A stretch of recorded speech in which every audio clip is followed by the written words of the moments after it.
ساری چیزیں واضح ہیں، تقریباً ایک لفظ کا سارا معاملہ ہے، وہ حل ہو جائے سورہ حل ہے۔ وہ کیا ہے؟ کوثر۔ کوثر کے معنی کیا ہے؟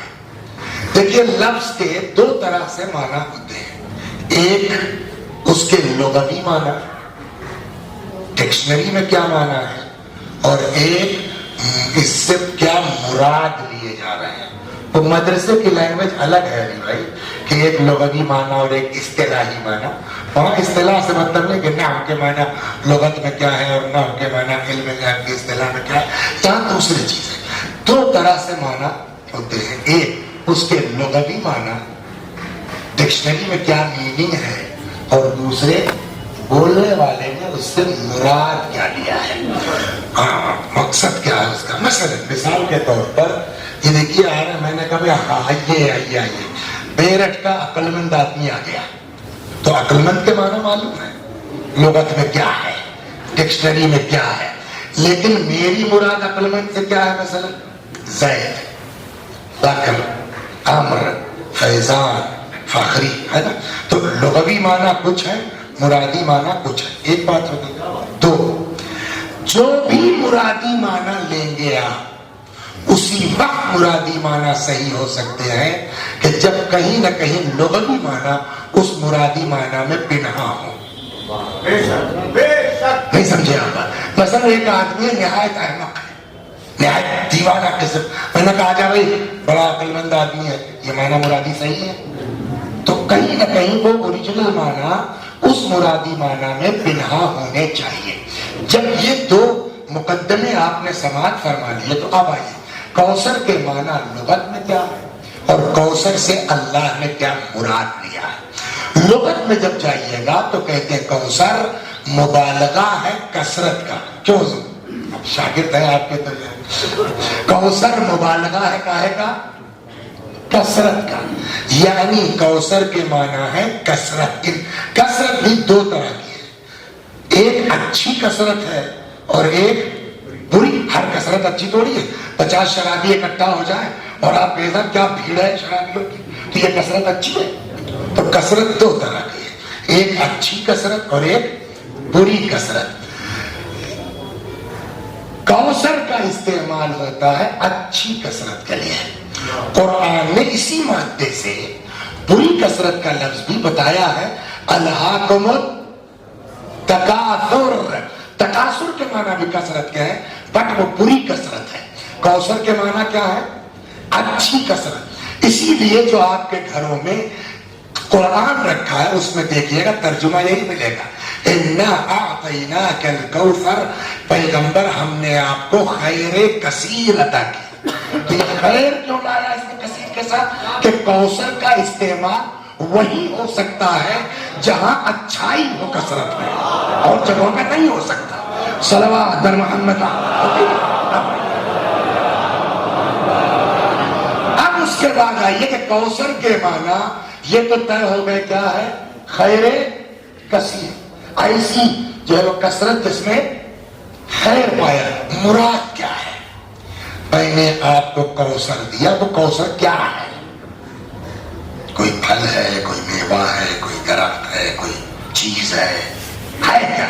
اب اس میں دیکھیے دو عدد اسلام میں بڑے فرقے ہیں، ایک کا نام ہے سنی اور ایک کا نام ہے شیعہ۔ ہم کو دونوں کو پڑھنا پڑے گا صحیح مفہوم کے لیے کہ شیعہ کیا کہتے ہیں مفسرین کوثر کی میننگ سے مراد کیا ہے، اور سنی کیا کہتے ہیں کہ کوثر سے مراد کیا ہے۔ مین یہی ہے، بقیہ تو آپ جانتے ہیں، یہ وکیل صاحب بھی گاؤں کے ہیں، کھیتی بیتی والے آدمی جانتے ہیں کہ پیڑ جب بڑا ہو جاتا ہے تو اس کے نیچے گھاس پھوس اگ جاتی ہے، تو جو سمجھدار کسان ہے وہ اس گھاس پھوس کو نہیں پالتا۔ اب تو باقاعدہ دوائیں آ گئی، چھڑکاؤ کر دیجیے سب چل جائے گا۔ تو جو سمجھدار کسان ہے وہ درخت کے پھل پر توجہ کرتا ہے، گھاس پھوس پر توجہ نہیں کرتا۔ تو یہ شیعہ اور سنی دو اسلام کے بڑے پیڑ ہیں، یہ دیکھو اس میں پھل کیا لگا ہے، گھاس پھوس تو دونوں پہ آ چل رہا ہے۔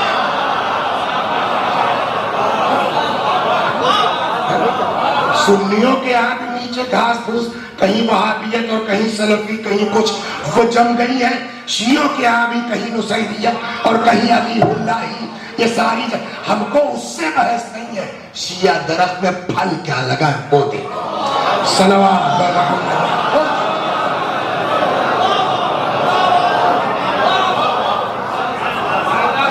تو مین شیعہ اور سنی دونوں کا نظریہ کیا ہے کہ واٹس میننگ آف کوثر. شیعوں کے ہاں جب جائیے گا آپ دیکھیے ایک چیز اور کہتے ہیں، کبھی بھی آدمی کو اپنی عقل کو عقل کل نہیں سمجھنا چاہیے، نہ اپنے مطالعے کو سب کچھ سمجھنا چاہیے. اور میرا حال دیکھ اردو تک تو آتی نہیں تھی تو لیکن جو میرا مقصد یہ نہیں ہے کہ کہیں نہیں ہے. میں نے جتنا پڑھا ہے اتنی کی بات کروں گا. پتہ نہیں کتنے مفسرین گزرے ہیں، کتنی کتابیں ہیں، سب تھوڑی میں نے دیکھی، لیکن میں نے جتنا پڑھا ہے، جتنا میرا مطالعہ ہے، اس سے یہ سمجھ میں آتا ہے مجھ کو کہ شاید شیعوں کے یہاں صرف ایک قول ہے، کوثر سے مراد وہاں پھرا کر کے نتیجہ کہہ رہا ہوں، نتیجہ ایک ہے. سب کا نظریہ ہے کہ کوثر سے مراد اولاد ہے. یہ شیعوں کے یہاں، میں نہیں کہتا کہ کوئی دوسرے اقوال نہیں ہے، ہو سکتا ہو، جو میں نے پڑھا اس سے یہ نتیجہ حاصل ہوتا ہے کہ شیعوں کے یہاں کوثر سے مراد اولاد ہے. اب آئیے برادران اہل سنت کی تفسیروں، پھر شیعوں واپس آئیں گے. یہ کیا کہتے ہیں کوثر سے مراد کیا ہے؟ ان کے یہاں اقوال الا ما شاء اللہ. صلوات سناتا ہوں.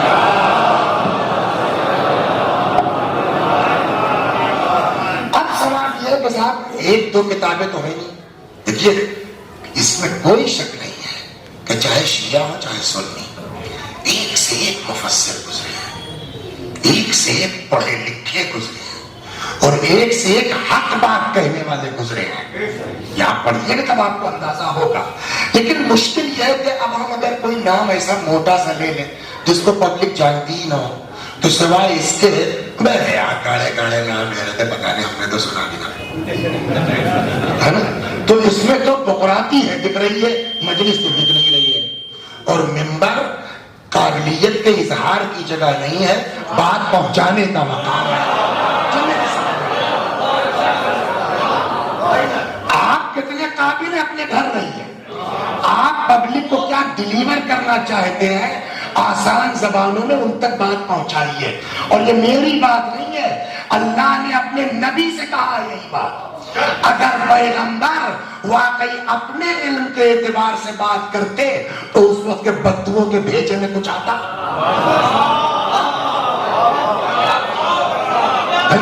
پیغمبر نے فرمایا ہے نحنو معاشر الانبیاء امرنا ان نکلم الناس علی قدر عقولہم. ہم انبیاء لوگوں کو اللہ کی طرف سے حکم ہے کہ پبلک کی عقل کے مطابق بات کرو. تو اب میں آپ سے کہوں صاحب بیضاوی نے یہ لکھا ہے تو بیضاوی کوئی جانتے ہی نہیں اس میں. اب میں کہوں صاحب زمخشری نے تفسیر کشاف میں یہ لکھا ہے تو نہ کوئی کشاف کو جانتا ہے یہ سوائے چند لوگوں کے، اور نہ کوئی زمخشری کو جانتا ہے. لیکن ان برادران اہل سنت میں ایک بزرگ ایسے ہیں کہ جن کو شاید سنی کم جانتے، شیعہ زیادہ جانتے ہیں. ان کی کتاب بھی بڑی زبردست ہے، نام کے آگے امام بھی لگتا ہے، یعنی چھوٹ نو یہ آپ بھی چوٹ. جیسے مجھ کو اردو بہت اچھی نہیں آتی، مجھے نہیں پتا کہ اولاد کا قافیہ صحیح ہوگا کہ سادات کا. سمجھے، ہر آدمی کی اپنی لائن ہے. امام بخاری ہے، ان کی لائن الگ ہے، وہ حدیث کے امام ہے، حدیث کے ان کا اسپیشلائزیشن ہے. یہ آپ نے جو فرمایا فقری بھائی امام شافعی بھی فقہ کے آدمی ہیں، ہم کو تلاش ہے تفسیر کے امام کی. صلوات وہ بخاری ہو، مسلم ہو، شافعی ہو، امام، یہ ان کی لائن الگ الگ ہے. پر یہ ان کی کا الگ ہے، ہارٹ کا الگ ہے، فلاں الگ ہے. بھائی آپ کے آگے تو وہ ہے، آپ سب جانتے ہیں ان کو. امام فخر الدین، دیکھا سب نے دہرا دیا،